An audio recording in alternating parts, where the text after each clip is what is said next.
अवैध गौण खनिजासह जप्त केलेला टिप्पर घेऊन चालक पसार.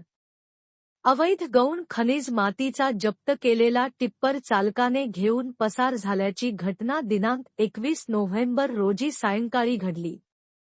बुलढाण्याचे जिल्हाधिकारी यांचे अवैध खनिज उत्खनन व वाहतूक रोखण्याबाबत आदेश प्राप्त झाले आहेत. त्यानुसार तहसील कार्यालयांतर्गत महसूल विभागाचे अधिकारी ग्राम महसूल अधिकारी दिलीप जाधव राहणार भोटा, निखिल सीताफळे राहणार पलसोडा, सचिन धाडसे राहणार अहमदपूर यांनी कारवाई करून जळगाव जामोद रस्त्यावरील निमगाव फाट्याजवळ मातीने भरलेला टिप्पर जप्त केला. त्यानंतर जप्त केलेले वाहन तहसील कार्यालयात आणण्यात आले.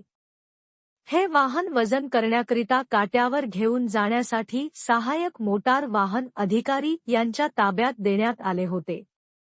यावेळी वाहन चालकाने कारवाई करणाऱ्या महसूल अधिकाऱ्यांना दम दिला तसेच अंगावर वाहन घालण्याचा प्रयत्न केला.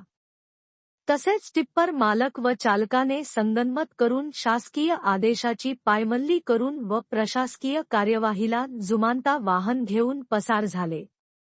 शासकीय कामात अडथळा आणला म्हणून टिप्पर क्रमांक MH19CX 2584 च्या मालक व चालकाविरुद्ध तहसीलदारांनी पोलीस स्टेशनला तक्रार दिली.